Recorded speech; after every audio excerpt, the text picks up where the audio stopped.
From a player who first won this title 10 years ago. He is without question the most naturally gifted player the world has ever seen. He produced 2 great breaks yesterday to level the match. Blink and you'll miss him. Here comes the Rocket, Ronnie O'Sullivan.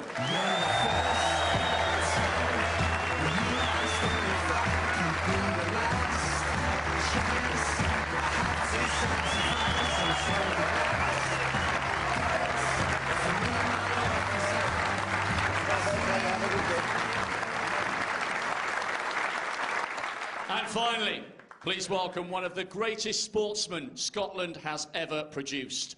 Winner of 23 ranking event titles, he won the first of his 3 world crowns back in 1998.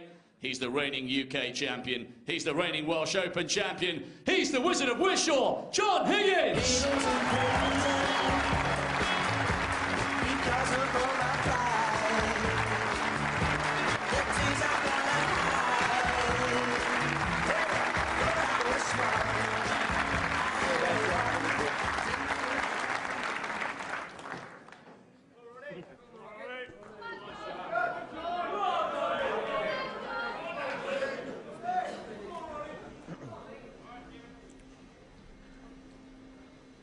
Thank you, ladies and gentlemen. Good afternoon, Hazel. John Higgins to break. Everybody, what a match this could be.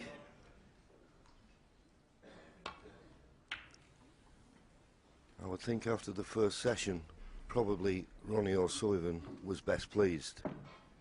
He trailed 2-0, he trailed 4-2, so to come out of the session all square was a bonus.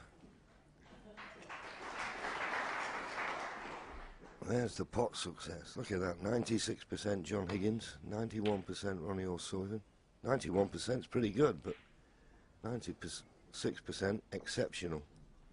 And when you consider that his long potting, John, Ronnie O'Sullivan, as we'll see in a few seconds' time, is way below 50%, which means obviously 1 in every 2 is missing. So what kind of pot success would O'Sullivan have had as well?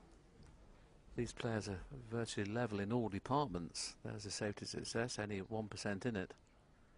Balls potted is an interesting one as well, and it's amazing how close they are in every single department of the game. Just 6 balls difference. And total points. You wait till you see this one, John. If they were playing on aggregate 4-4, what would you expect the score to be? 10 points in it. Amazing.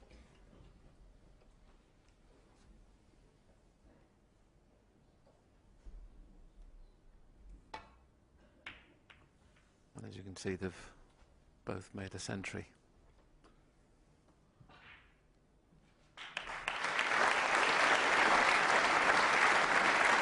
Match time, just over 2 hours.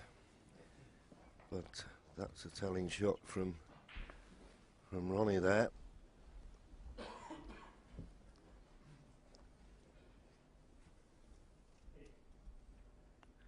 Well, he's playing the swerve to try and make contact with this red. It could go wrong. You don't want to slip by it, because there is a red to the left of the black available. Judged it well. Good shot. One of those, if it had been tight up behind the green, that wouldn't have been an option, but it was an easy 1 cushion escape.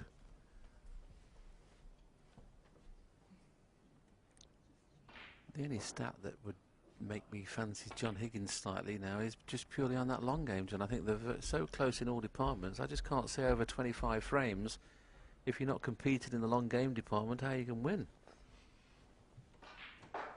Yes, I always feel with that long pot success, it's a little bit of a double-edged sword, because I think a lot of the times players may be playing them as a shot for nothing, so they might be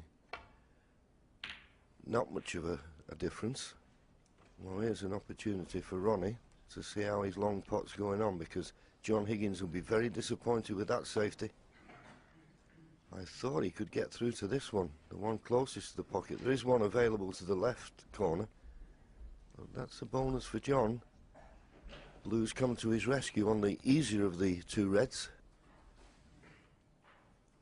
Mark Selby has a lot of supporters here. Obviously, O'Sullivan and Higgins are playing today, but we'll get a chance in a few seconds to show you Mark Selby supporter, who's obviously a snooker fan as well.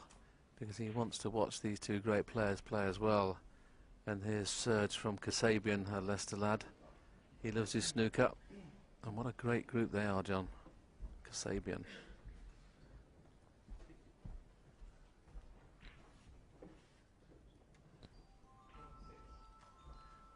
Can you make sure your mobile phones are switched off, please? The dreaded mobile phone.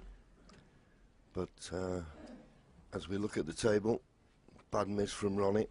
As I say, he couldn't get through to the easy one, but he's missed a long pot, and he's left John with a nice easy starter.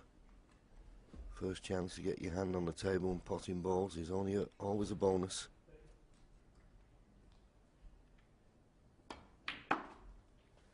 One. Judged that line nicely.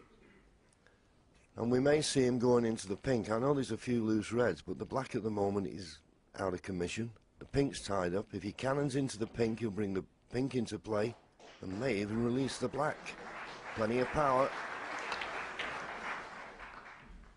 Well, he didn't catch the pink full in the face as intended, but he has brought the pink into play. Six. He played to hit the pink and just missed it. Pink full in the face was the intention.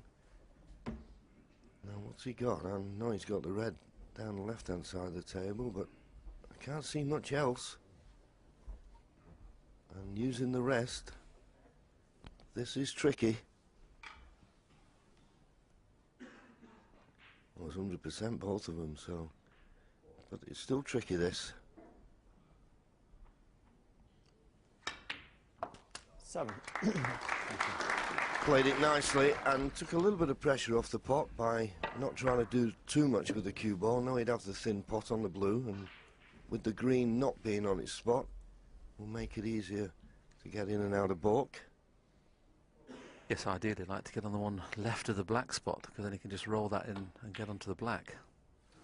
Oh, I didn't expect him to miss that. John Higgins, 7. Didn't expect him to miss that.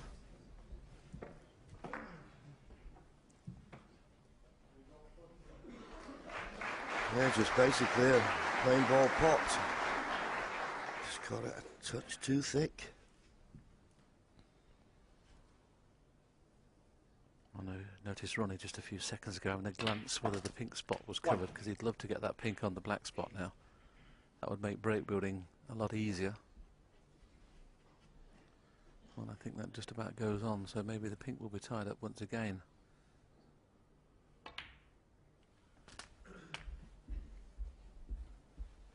Just getting the ball mark out to use Scullion, just checking to see whether it will spot. Yeah, well, the way Ronnie's played it, he didn't think it spotted because he'd played for the red to the left of the cluster.